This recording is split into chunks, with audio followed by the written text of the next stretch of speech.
Hello friends, welcome to we are academy के एक नए वीडियो में आप सभी का बहुत बहुत स्वागत है।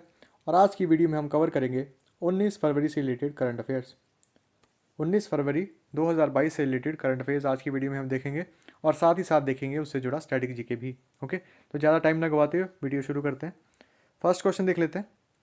परामर्श 2022 लॉन्च्ड इन विच प्लेस। तो परामर्श एक कैंपेन है या फिर काउंसलिंग वर्कशॉप है, वो कहाँ शुरू की गई है?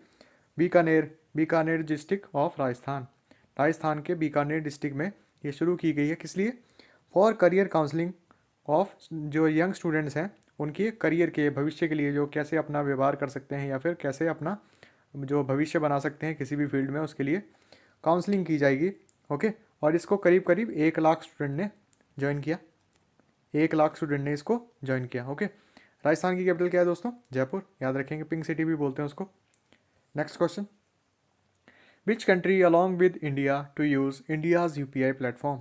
तो आपको यूपीआई की फुल फॉर्म पता ही होगी, पर मैं आपको रिवाइज करा देता हूँ। Unified payment interface, unified payment interface. Okay, याद रखेंगे इसको। और ये नेपाल ने क्या किया है, अभी हाल ही में इंडिया के साथ एक जॉइंट वेंचर किया। क्यों, किस लिए? उन्होंने जो इंडिया की यूपीआई प्लेटफॉर्म की जो टेक्नोलॉजी है, वो अपने देश में लगाने के लिए उन्होंने इंडिया से रिक्वेस्ट की थी। और ये किसके तहत लगाई जाएगी? National payment corporation of India, NPCI.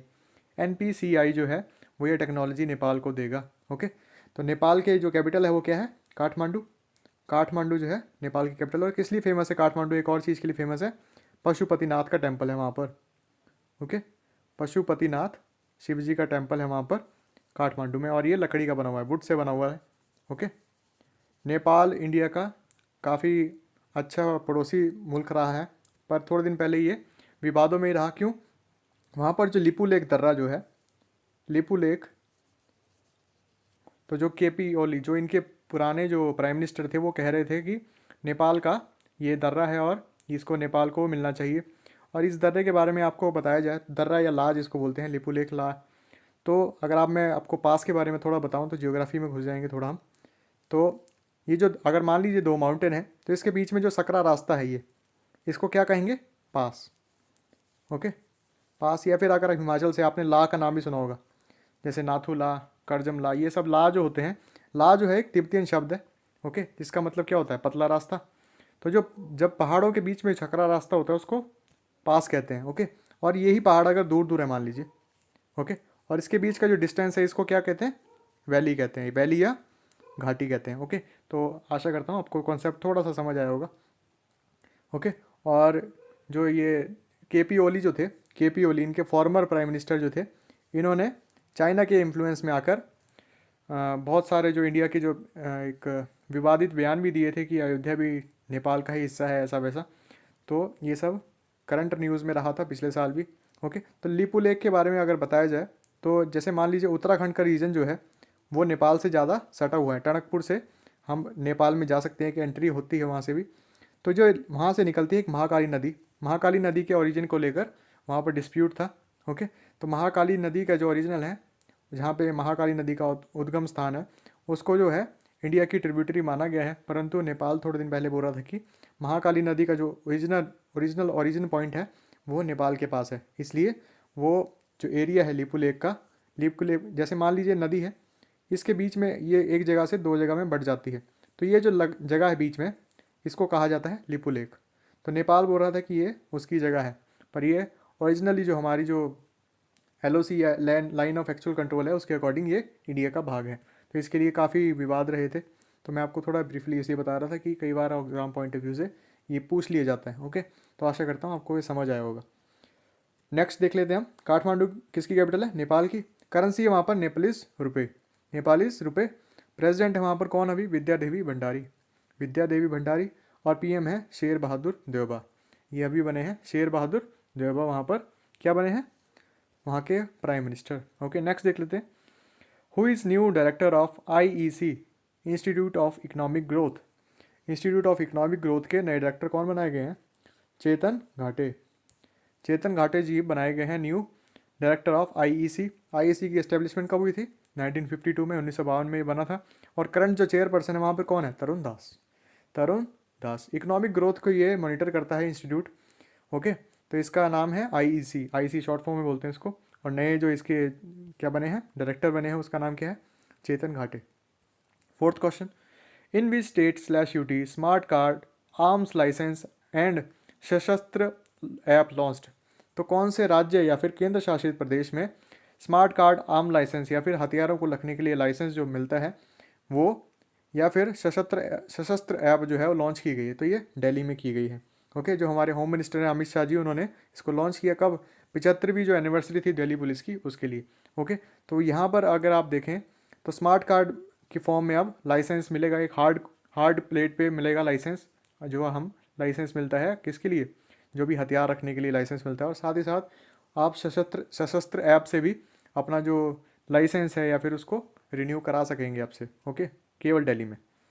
Next, where is headquarter of UNTD, united national conference on trade development. Okay, UNTD की full form united national conference on trade and development. तो ये जिनेवा स्विट्जरलैंड में है। Okay, इनकी हाल ही में थोड़े दिन पहले मीटिंग हुई थी अभी। और इसके एस्टेब्लिशमेंट देखें तो 1964 में एस्टेब्लिशमेंट हुआ क्या, UNTD। और वहाँ पर जो सेक्रेटरी जनरल है या फिर जो हेड है वो कौन है, रेबेका ग्रिम्सन। याद रखेंगे इसको। Six question, which African country has recently declare a polio outbreak. कौन सी अफ्रीकन जो कंट्री है उसमें पोलियो का दोबारा से आउटब्रेक बताया जा रहा है। तो मलावी है वो कंट्री। ओके, और WHO की माने तो ये 5 साल में, जो पिछले 5 साल हैं उसमें पहला आउटब्रेक है अफ्रीका में। ओके, आपको पता ही होगा कि इंडिया में जो है पोलियो काफ़ी तरह से ख़त्म हो चुका है करीब करीब, और हमारे जो पड़ोसी मुल्क हैं उनमें भी काफ़ी हद तक इस पर नियंत्रण पाया जा चुका है। पर अफ्रीका में ये केस फिर से आ गए हैं, आउटब्रेक हो चुका है किसका, पोलियो का।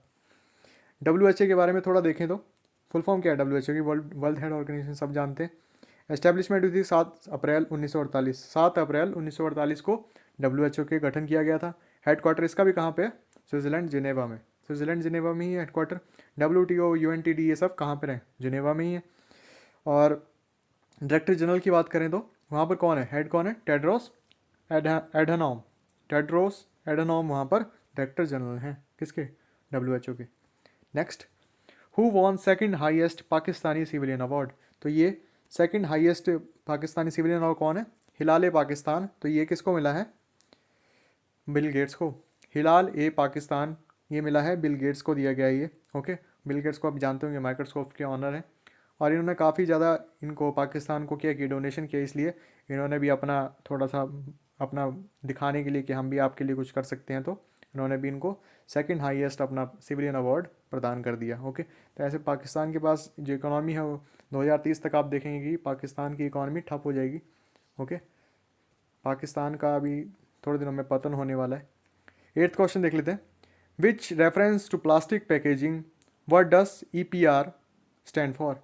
विद रेफरेंस यानी कि प्लास्टिक पैकेजिंग के संदर्भ में अगर देखा जाए तो EPR का मतलब क्या है। तो EPR का मतलब होता है एक्सटेंडेड प्रोड्यूसर रिस्पॉन्सिबिलिटी। अगर आपको मैं थोड़ा ब्रीफली समझाऊँ एक्सटेंडेड प्रोड्यूसर रिस्पॉन्सिबिलिटी के बारे में, तो जो भी कंपनीज जैसे कि लेज़ हो गया या फिर जितने भी आपको पैकेटिंग जो भी फूड आर्टिकल मिलते हैं, तो उनकी एक रिस्पॉन्सिबिलिटी बनती है किस लिए, कि जो भी वो प्रोड्यूस कर रहे हैं प्लास्टिक उसको वो दोबारा से रिकवर करके उसको रीयूज़ करें। परंतु ऐसा आप देखते होंगे कि बहुत सारा पोल्यूशन होता है किसकी वजह से, जो भी जैसे आप देखते होंगे लेज़ का पैकेट है तो उसके अंदर एक सिल्वर लाइनिंग लगी होती है, तो वो सिंगल यूज़ प्लास्टिक में आ जाता है क्योंकि उसको दोबारा से यूज़ नहीं किया जा सकता। ओके, तो इसके लिए सरकार ने नई चीज़ बना दी है क्या, ये काफ़ी टाइम से है, एक रूल है ये एक्सटेंडेड प्रोड्यूसर रिस्पॉन्सिबिलिटी।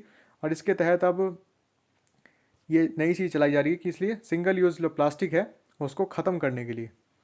ओके, एक बार मैं आपको क्विक रिवीजन दे देता हूँ आज की वीडियो का। फर्स्ट क्वेश्चन देखा था हमने, परामर्श जो है वो कौन सी स्टेट में चलाया जा रहा है, तो राजस्थान के बीकानेर के डिस्ट्रिक्ट में चलाया जा रहा है ये।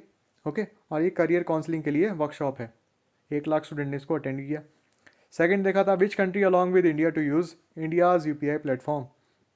तो भारत का जो है NPCI national payment corporation of India, ये नेपाल के साथ अपनी टेक्नोलॉजी साझा करेगा किस लिए, यूनिफाइड पेमेंट इंटरफेस UPI के तहत। नेक्स्ट देखा था हमने, who is new director of IEC institute of economic growth. तो इंस्टीट्यूट ऑफ इकोनॉमिक ग्रोथ के न्यू डायरेक्टर कौन बने हैं, चेतन घाटे बने। IEC के बारे में देखा था हमने, एस्टेब्लिश हुआ था 1952 में, और चेयरपर्सन इसके तरुण दास। नेक्स्ट देखा था, in which state UT smart card arms licence and सशस्त्र ऐप लॉन्च्ड। तो ये नई दिल्ली में लॉन्च की गई है। ओके, की किसने, और ये होम मिनिस्टर हमारे जो हैं अमित शाह जी, उन्होंने ये लॉन्च की किस उपलक्ष्य में, तो जो दिल्ली पुलिस का जो 75वीं एनिवर्सरी थी उसके उपलक्ष्य में ये लॉन्च की गई है ऐप, और साथ ही साथ ये स्मार्ट कार्ड आर्म लाइसेंस भी लॉन्च किया गया दिल्ली में। ओके, फिफ्थ क्वेश्चन देखा था, वेयर इज हेडक्वार्टर ऑफ यूएनटीडी। यूएनटीडी का हेडक्वार्टर कहाँ पे, जिनेवा में, जिनेवा में है ये। ओके, और यूएनटीडी की फॉर्म क्या थी, United national conference on trade and development. तो 1964 में बना था, और इसके हेड कौन है, रेबेका ग्रिप्सन। ओके, नेक्स्ट देखा था risk African country has recently declare a polio outbreak. तो कौन सी कंट्री है अफ्रीका की, वहाँ पर पोलियो का आउटब्रेक या फिर पोलियो का एक नई बीमारी या फिर विघटन सामने आया। तो ये मलावी में आया, और WHO की माने तो ये पिछले 5 साल में पहली बार है कि अफ्रीका के किसी कॉन्टिनेंट में, अफ्रीका के किसी कंट्री में ये आउटब्रेक हुआ पोलियो का। ओके, WHO के बारे में थोड़ा सा देखा था हमने कि वर्ल्ड हेल्थ ऑर्गेनाइजेशन इसकी फुल फॉर्म है। 7 अप्रैल 1948 को ये बना था। हेडक्वार्टर इसका कहाँ पर है, जिनेवा स्विट्जरलैंड में। और डायरेक्टर कौन है इसके, टेड्रोस एधनोम। सेवंथ क्वेश्चन देखा था, who won second highest Pakistani civilian award. तो ये बिल गेट्स को मिला है। और सेकंड हाईएस्ट सिविलियन अवार्ड कौन सा इनका, Hilal Pakistan. Okay, eighth question, which reference to plastic packaging what does EPR stand for. तो EPR का मतलब है एक्सटेंडेड प्रोड्यूसर रिस्पॉन्सिबिलिटी। आपको थोड़ी देर पहले मैंने थोड़ा समझाने की कोशिश की। ओके, और इसके तहत क्या है, जो सिंगल यूज़ प्लास्टिक है उसको ख़त्म करने के लिए सरकार की पहल है EPR के तहत। ओके, तो मैं आशा करता हूँ आपको वीडियो पसंद आई होगी। ओके, और आपके लिए आज का क्वेश्चन क्या रहेगा, आप मेरे को बताइए कि अगर आप बिहार और नेपाल के बॉर्डर पर हैं और आपको एंटर करना है नेपाल से बिहार में, तो आप किस जगह से एंटर करेंगे। ओके, थोड़ा जियोग्राफिकल क्वेश्चन रहेगा, थोड़ा मैप खोलना पड़ेगा आपको इसके लिए। तो मेरे को आप उस जगह का नाम बताइए जो कि जगह बिहार और नेपाल को जोड़ती है। कमेंट करके आंसर ज़रूर बताइएगा। ओके, और इसी के साथ वीडियो करते हैं समाप्त। धन्यवाद।